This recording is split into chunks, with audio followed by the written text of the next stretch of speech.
Bem-vindo a mais um episódio da Bíblia Aberta. O meu nome é Luís Ferreira e temos connosco hoje em estúdio Daniel Simões. Olá, Luís. O tema da lição de hoje é a missão junto dos necessitados. Deus, ele tem um plano para ajudar os mais necessitados e quer utilizar cada um de nós nesse plano. Se Deus usa outras pessoas para nos ajudar a nós, quer também contar com a minha e com a tua ajuda para ajudar os outros lá fora. Daniel, ao nós pensarmos nesta missão junto dos mais necessitados, o que é que este pensamento te traz a ti à mente? É assim, é muito interessante quando nós começamos a pensar naquilo que é o modo de pensar da nossa sociedade, como ele é tão contraditório com aquilo que estamos a falar neste episódio. Nós vivemos numa sociedade capitalista, onde o princípio base é se todos olharmos pelo nosso umbigo, se todos agirmos de uma forma egoísta, a sociedade progride. Isto é o capitalismo em palavras pequenas.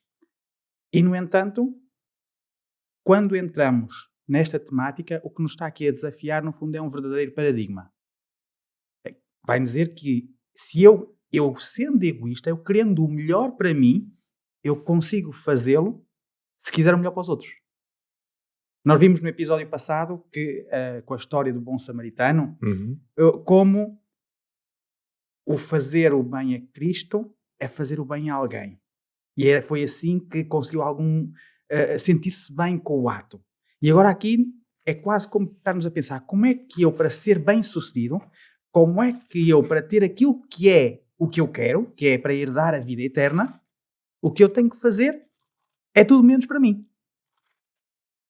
É um paradoxo, mas que realmente nos põe a pensar que realmente, na nossa sociedade, já de uma forma triste e anormal, alguém querer saber do outro.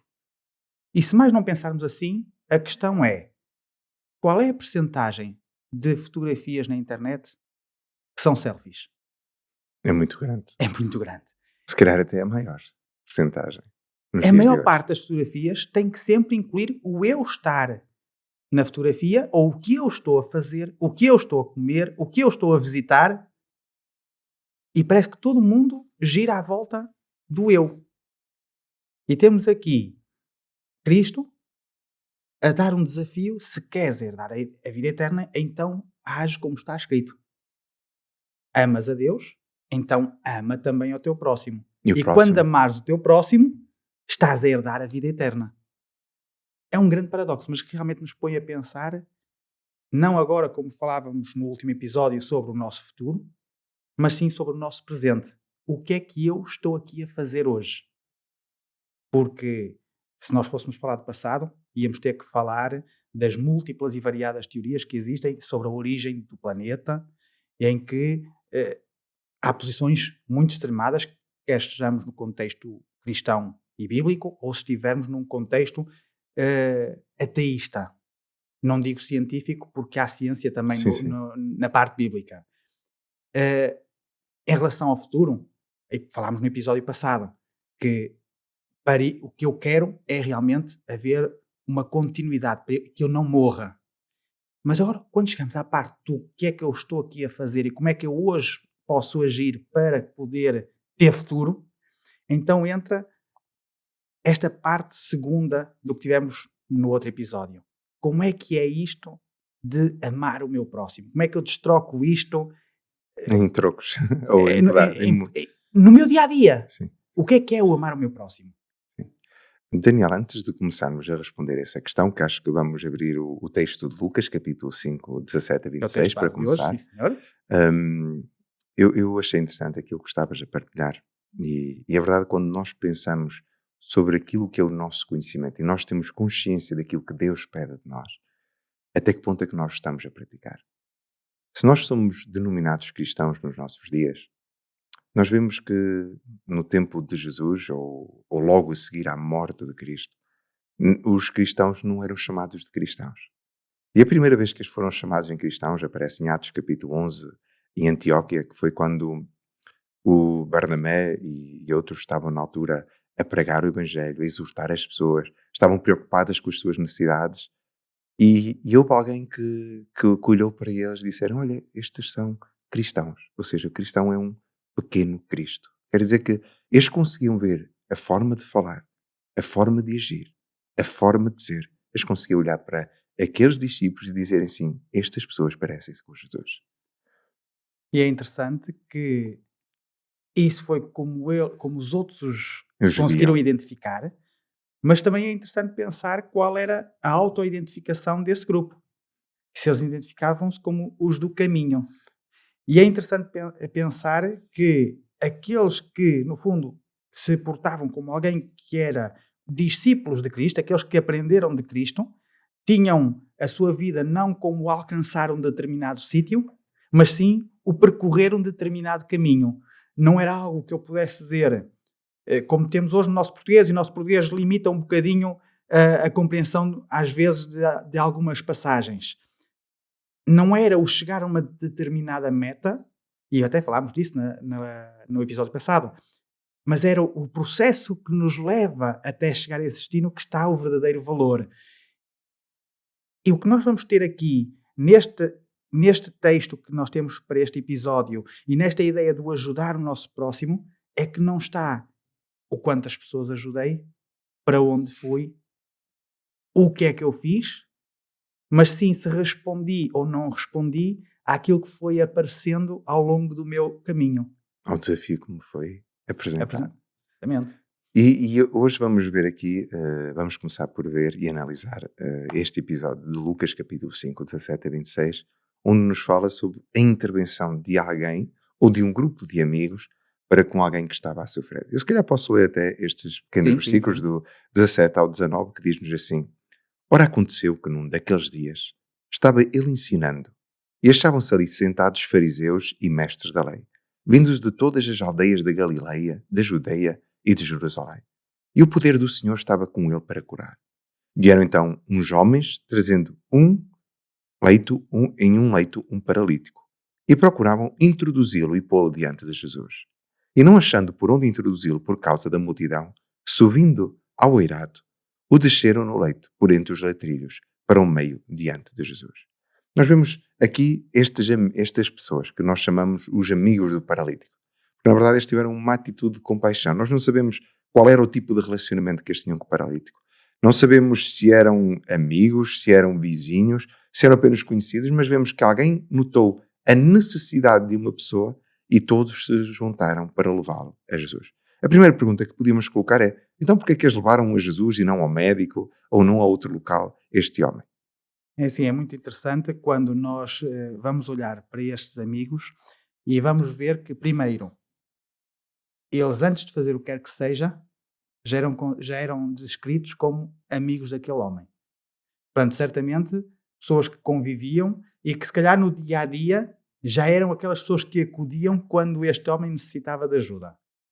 E agora, ouvindo falar, porque em todo lado se falou de estar ali este mestre, e este mestre que se tinha poder para curar, então estes amigos a primeira coisa que pensam é: se eu já tenho ajudado tantas vezes e agora surge uma oportunidade de ajudar alguma coisa a mais, nem há aqui discussão sobre qual era a motivação.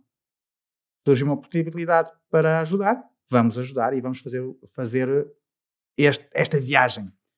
E é interessante pensar qual era o contexto, mais uma vez, como se falava também no outro episódio, da chegada onde Jesus estava. É que este homem, que está numa situação quase que era considerado como alguém impuro, que tinha feito muito mal na vida para estar a sofrer, e vai ser levado pelos amigos para um grupo onde estão pessoas tidas pela sociedade como perfeitas. Sim. E vai aqui causar um desconforto logo à partida. Então eu, que estou bem de saúde, que quem está naquela reunião, naquele sítio, a mim, se eu lá aparecer, não me vai dizer nada, e agora eu vou levar para aquela reunião alguém que vai destoar. Alguém que supostamente não pode estar lá porque é considerado impuro. Então, eu estou a mexer nele, estou a pegar nele, cerimonialmente para um judeu, eu também me estou a tornar impuro. Por eu mexer, também passei a não estar bem aos olhos dos outros, mas ainda assim é preciso e eu não vou preocupar com isso. E vou pegar e vou tentar levar. E agora, quando chegamos lá, ainda temos um problema maior. É que é A multidão. tanta a multidão que não dá para chegar perto. E é interessante que quando nós começamos a olhar para o texto bíblico, vamos encontrar várias ciências cá. E uma das ciências que vamos aqui encontrar aqui, uma dos conhecimentos, melhor dizendo, é o conhecimento da arquitetura. Hum.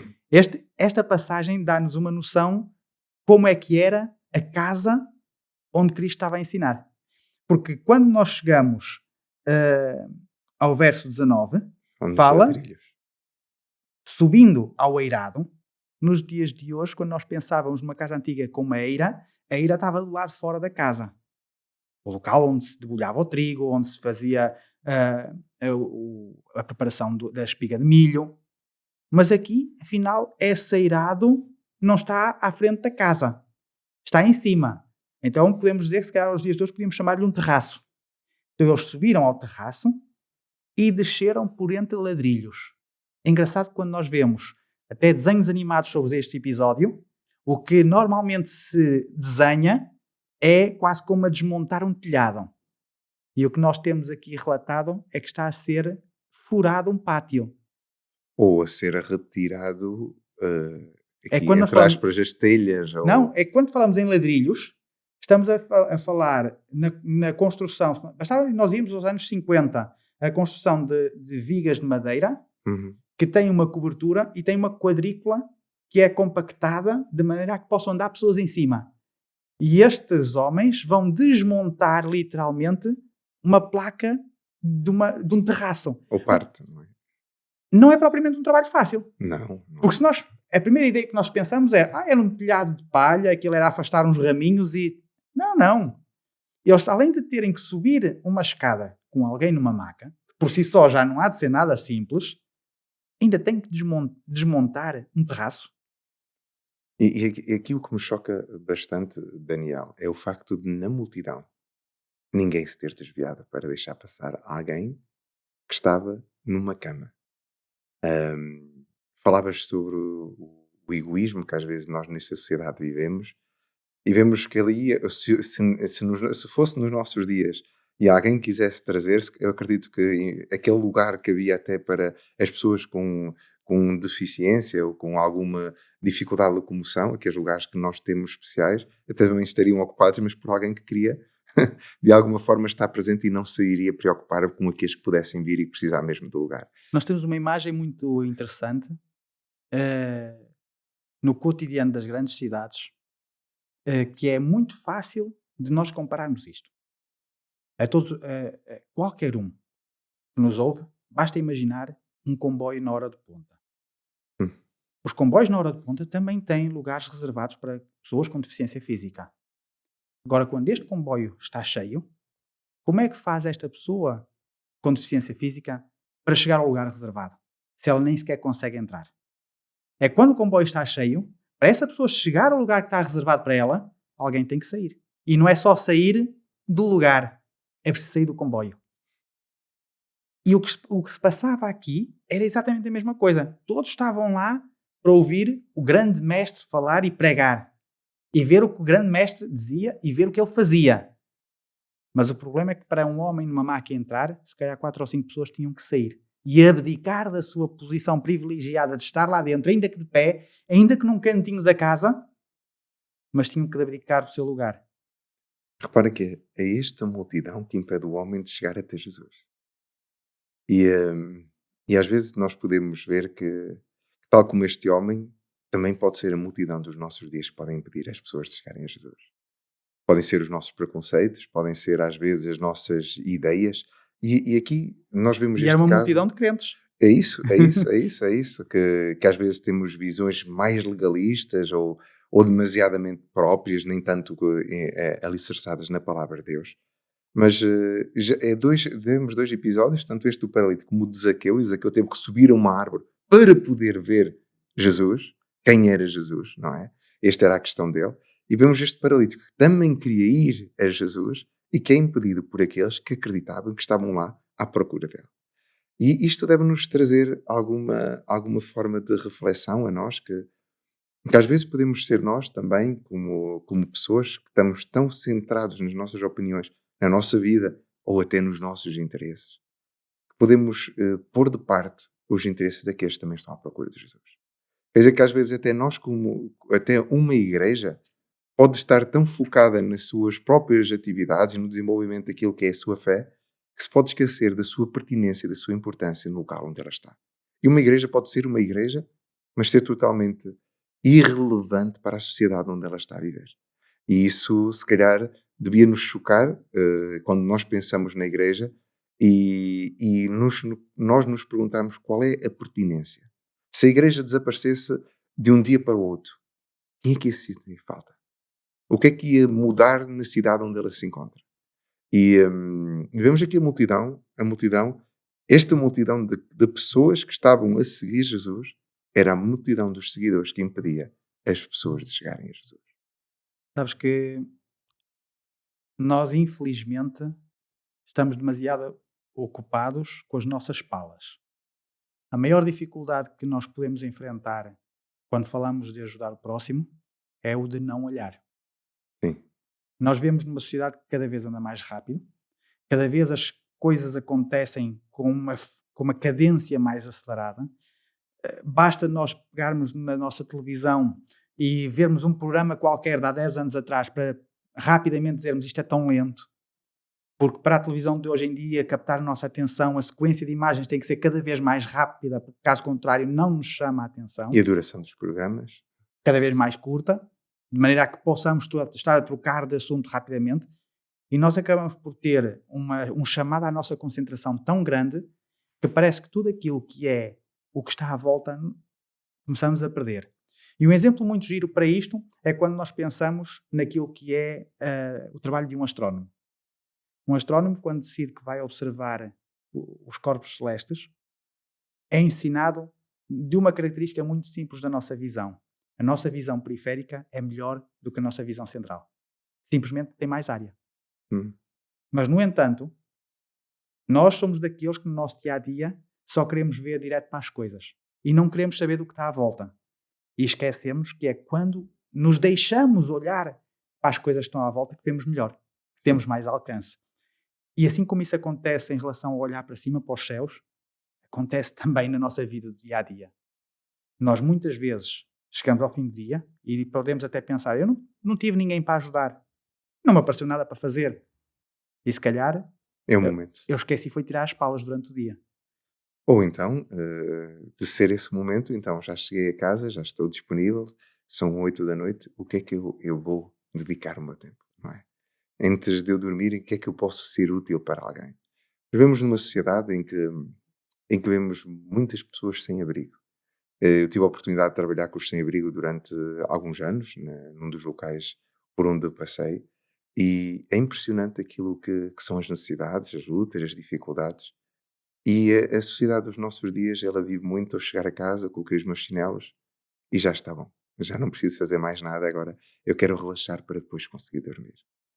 E esquecemos muitas vezes de todos os outros que estão lá fora, que às vezes precisam de uma palavra de encorajamento, uma palavra amiga, ou precisam de alguém que simplesmente vá ao seu encontro e que tente trazer a ajuda que pode trazer naquele instante. Eu às vezes gosto de comparar com a vida que existe nas grandes cidades, daquele momento em que nós estamos a entrar no prédio e que se calhar nos cruzamos com aquela pessoa que vive sozinha. Hum, E que muitas vezes simplesmente passamos e seguramos a porta simplesmente para ser simpático, para não deixar a porta bater na cara da pessoa que vem atrás. E quantas vezes nós pensamos que se calhar gastar 30 segundos a cumprimentar e a perguntar se está tudo bem àquela pessoa poderá ser os 30 segundos mais importantes para aquela pessoa que saiu de manhã sozinha, passou a sua vida no trabalho, se for preciso num call center em que não teve contacto com quase ninguém e chega ao fim do dia e volta a entrar em casa sozinha, sedenta de uma coisa tão simples como de companhia. E às vezes bastava dizer assim: já estou a entrar em casa, já não tenho mais nada que fazer, já não tenho mais pressa. Em vez de gastar 2 horas no telemóvel, vamos gastar 1 hora e 59 minutos e 30 segundos. Mas é aqui que começamos a entrar no ridículo da nossa sociedade. E esta escolha de palavra não é por acaso.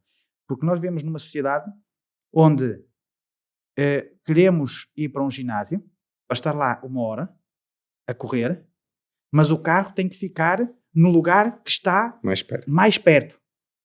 Que eu não posso fazer só 59 minutos na passadeira e 1 minuto a caminho do ginásio. Tem que ser mesmo 1 hora na passadeira. Eu não posso estar 1 minuto para subir pelas escadas da minha casa, para chegar ao terceiro andar, porque entretanto vou ser interrompido ao subir pela Dona Joaquina do segundo B, mas no entanto, quando entro dentro da minha porta de casa, eu posso estar meia hora a ver qualquer coisa no telemóvel ou na televisão que não me aquece, nem arrefece, nem ensina. E se for preciso, até algum tipo de talk show, que a única coisa que diz é como é que A, B e C ocuparam o seu tempo a não fazer nada. E nem me apercebo que eu estou a fazer exatamente a mesma coisa. E tudo passa por um fator tão simples como este. Eu posso estar a fazer a mesma coisa que me traz o mesmo proveito a mim e fazer com alguém. Claro. E nós não nos apercebemos, muitas vezes falávamos sobre as sociedades orientais, em que há pessoas que fazem do seu trabalho estar com alguém a fazer companhia, simplesmente paga-se a pessoas para ir caminhar, ir correr a acompanhar, e nós achamos muito ridículo. E não nos apercebemos que nós próprios, às vezes, se calhar somos os primeiros a sentir que se calhar fazia falta, em vez de correr com bateria nos ouvidos, ter alguém para conversar. E parece que andamos no nosso dia-a-dia a trabalhar a pilhas. Parece que se desconectarmos a ficha, somos nós próprios que deixamos de funcionar. Sim. Basta pensar na camada jovem, que hoje em dia a preocupação é: Não tens perder. powerbank com carga? Parece que se a bateria acabar, que é o fim do mundo. E se calhar até é para aqueles jovens. E agora a questão é muito fácil apontar o erro.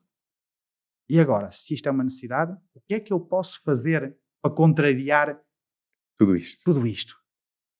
Foi necessário criatividade da parte daqueles amigos do paralítico. Exatamente.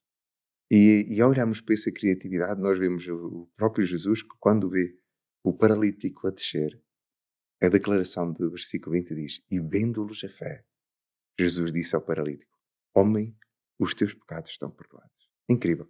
Vemos um comportamento extraordinário da parte destes amigos, e Jesus aprova a fé deles, até aprova aquilo que podia ser não estar tão certo como desfazer um telhado, não é? Mas Jesus tinha a certeza também que no final eles iam ajudar a reparar. Exatamente. Por isso não era isso que estava em causa, o telhado, mas era mais aquilo que estava aquele homem ao tempo que ele estava naquela situação. E que não aconteceu de repente. Porque nós não podemos pensar que fazer uma abertura para uma maca descer, que foi uma coisa que demorou 10 segundos. 10 segundos.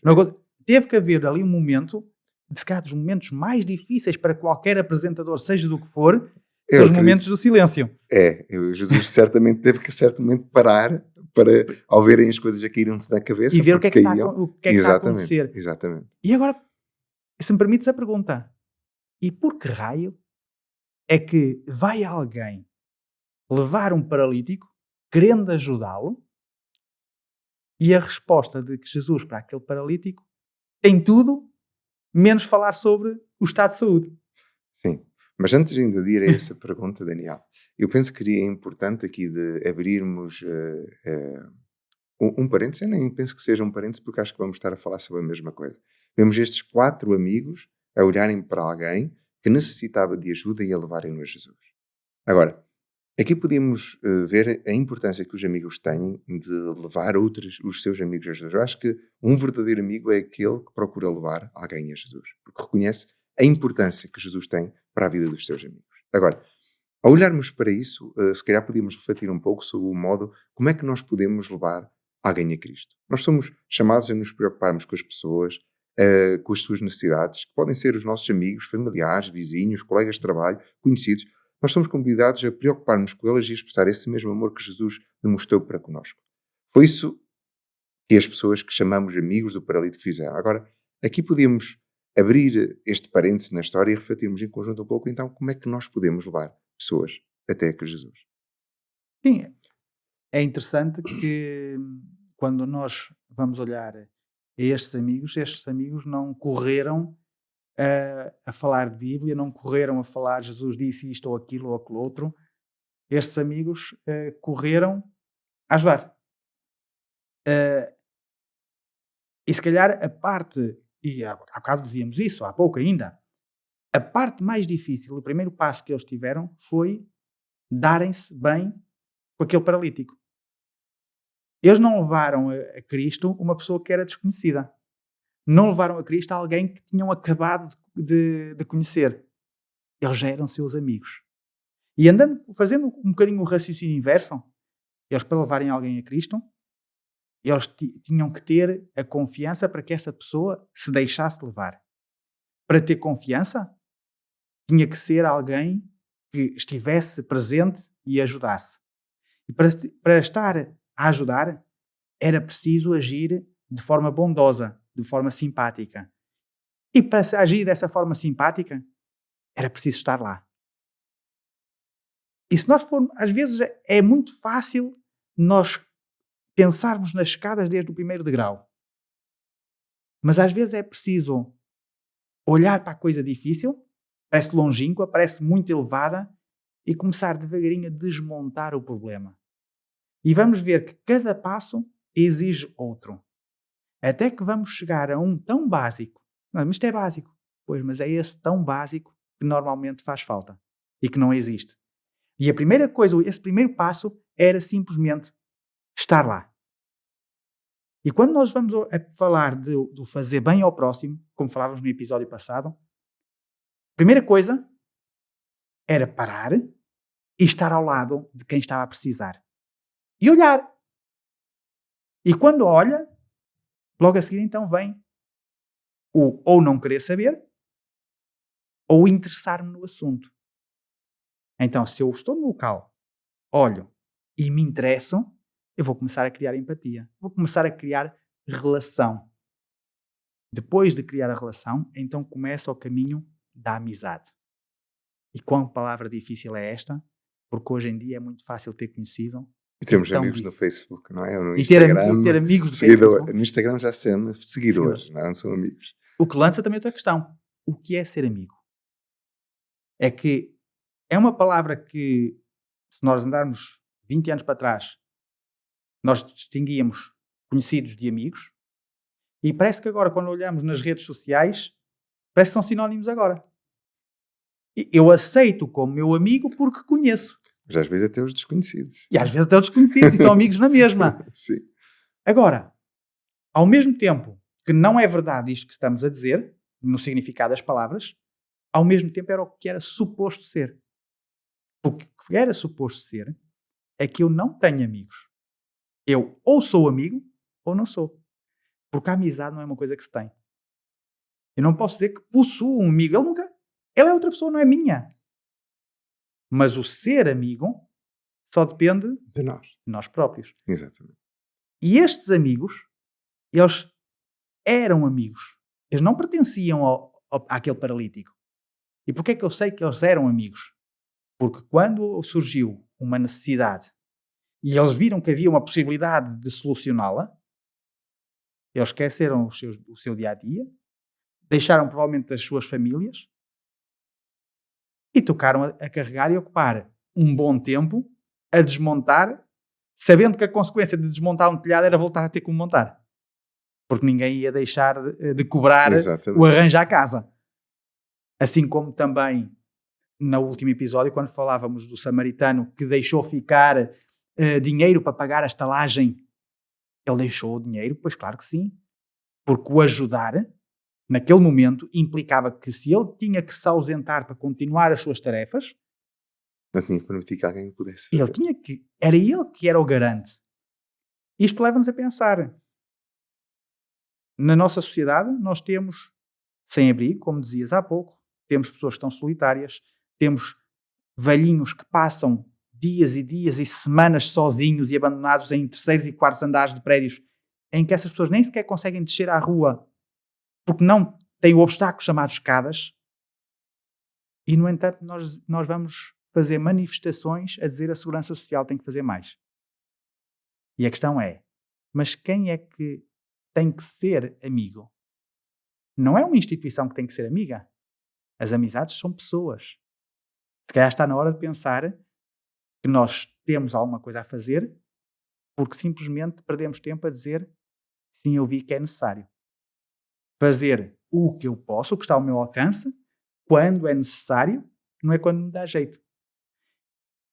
E nestes amigos, eles conseguiram fazer todos estes passos com o que Cristo também estava muito bem sintonizado, porque havia alturas em que Jesus ia ter com pessoas para as ajudar. Até podemos chamar isso do método de Cristo, não é? Podemos chamar isso de método de Cristo. Que é reconhecido como que o Salvador se misturava com os homens, como alguém que desejava o seu bem, manifestava a simpatia por eles, ajudava-os nas suas necessidades, ou seja, ia mais além do que as palavras.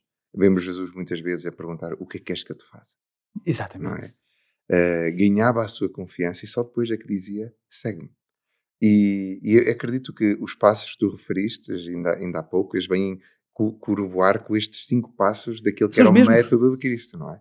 E este método, ele era curioso porque vemos que Jesus, ele era um conquistador de massas, através da sua simpatia, do seu cuidado, mas sobretudo de ele estar sempre disponível para prestar o auxílio àqueles que precisavam. Quem são os outros? Na lição anterior nós vimos que o nosso próximo é todo aquele que está perto de nós. Ou seja, na situação onde nós nos encontramos, o local onde nós nos encontramos, o próximo é aquele que precisa de ajuda. Que às vezes podemos fazer, como na última vez que estivemos juntos, olhar sobre o ombro, como o Levítico, ou o Levi, ou o Levita. Levita. Isto hoje não estava a sair. Ou então passar de relance como o sacerdote, mas a verdade é que foi o samaritano que parou. Sim, porque a Bíblia está cheia de lições muito subtis que nos ajudam a chegar às conclusões sem precisar de nos acusar. Mas uma coisa eu sei, é que realmente Cristo agia de uma maneira em que ele não se escondia dos problemas.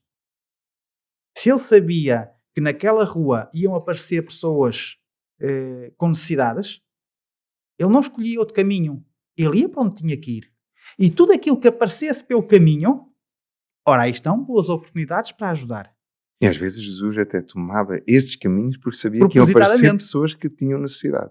Isto leva-nos a pensar aquelas situações tão simples como eu no meu dia-a-dia de condução para o trabalho até escolher um caminho distinto porque eu sei que naquele caminho tem um pedinte e não quero ser interrompido. Exatamente. Portanto, não é uma história do primeiro século. Não, é uma história do dia-a-dia. Exatamente. E hoje ainda vai mais ao extremo e podemos abordar facilmente isso, que é, temos situações de guerra em que há etnias que se mobilizam de zonas para zonas a fugir dos perigos e quantas ideias pré-concebidas existem que levam quase que a dizer eu tenho que defender a minha pátria, são invasores e vem-me tirar o meu trabalho. E agora é caso para dizer, então eu estou a dizer que vêm tirar o trabalho? E, por exemplo, num país como Portugal, continuamos a ter taxas de desemprego que, para efeitos da economia, são de pleno emprego. Toda a gente que quer trabalhar tem trabalho. E, no entanto, nos últimos anos, centenas e milhares de pessoas vieram para o nosso país pedindo ajuda e foi possível acolher. E a própria sociedade adaptou, incorporou e até trouxe alguns benefícios. Mas tudo o que é que foi necessário para isso? Receber e colaborar e trabalhar em conjunto, ignorando as diferenças. Porque se nós formos pensar bem, a cor da pele pode mudar, a língua pode mudar, os hábitos culturais podem mudar, mas as necessidades básicas são as mesmas. Existem necessidades financeiras, físicas e sociais. E é engraçado que, quando vamos ao nosso episódio deste paralítico, a necessidade que estava no topo e que Cristo percebeu que era a número 1, não era a física. Porque quando este paralítico vai a descer, que é que diz? Jesus, vendo tão grande a fé daqueles homens, vai dar aquilo que aquele paralítico precisava.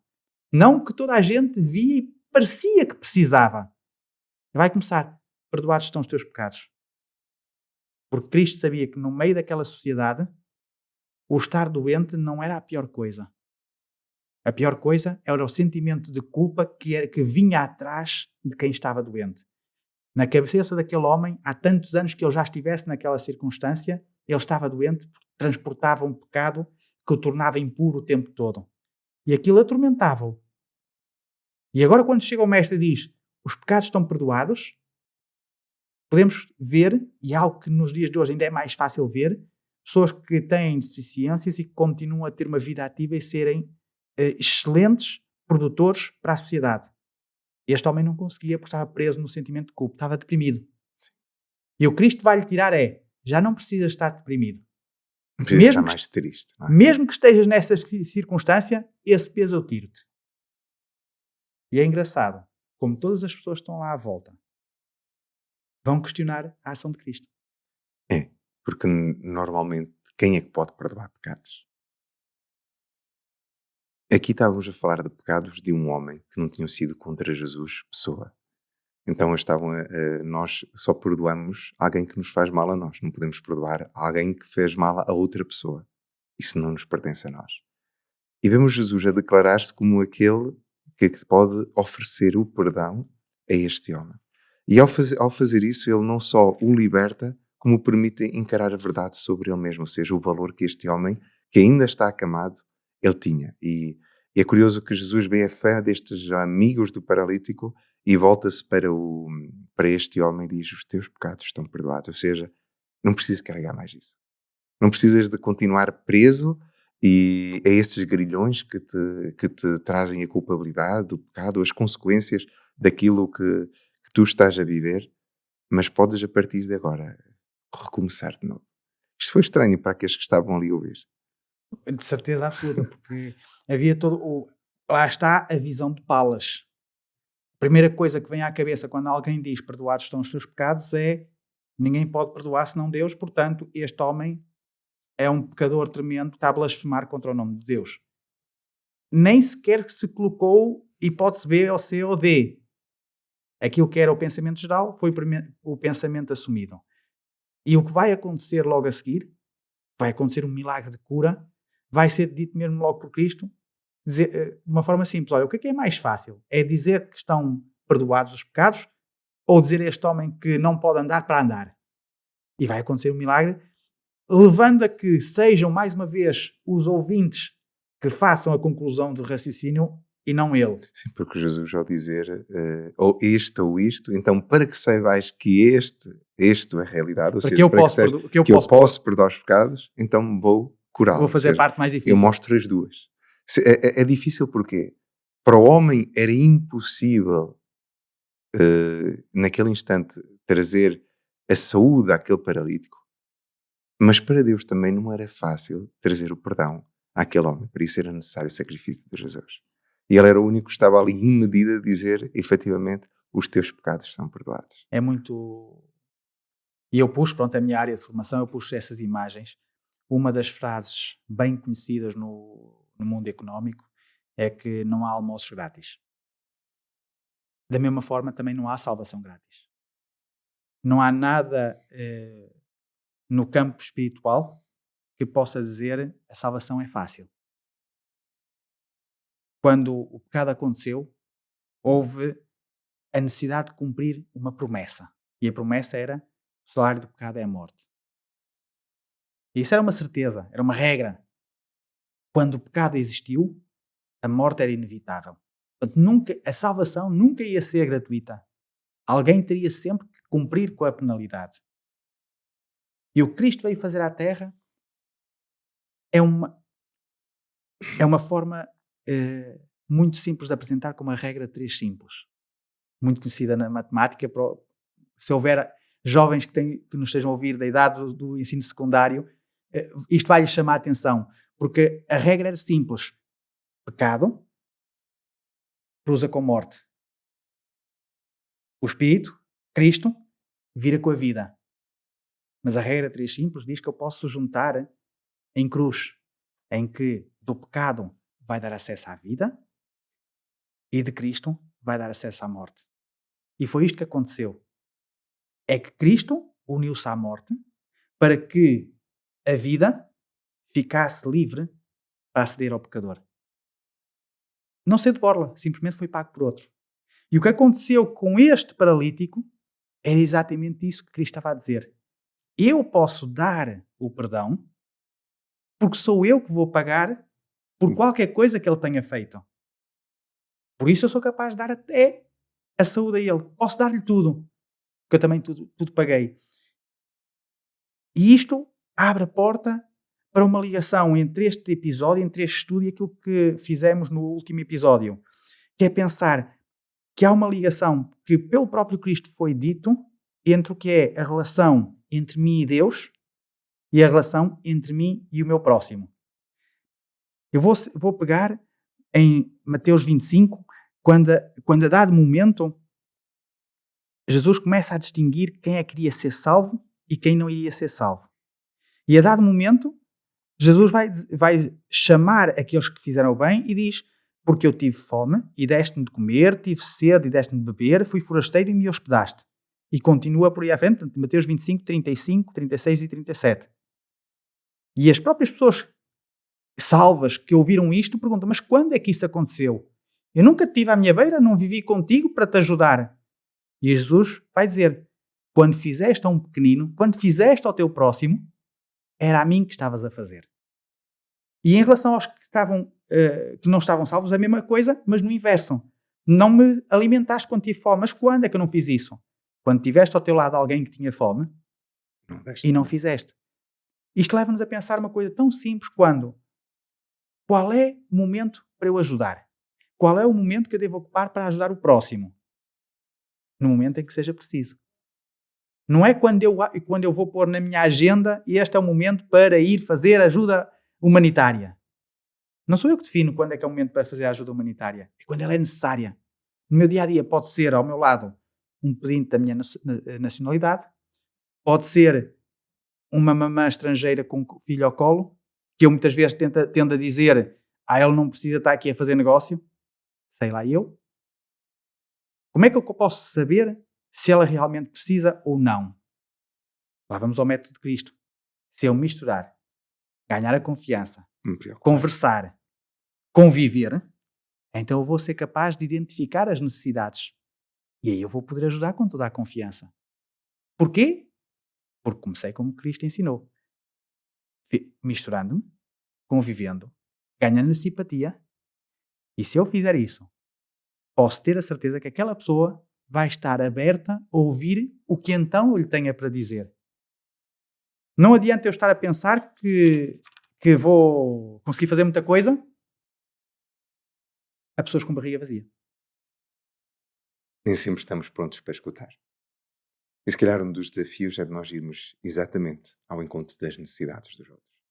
Se hoje começamos com esta temática, a missão junto dos mais necessitados, a missão, a palavra significa o ato de enviar. Quer dizer que nós somos enviados aos nossos próximos, aquelas pessoas que estão em necessidade.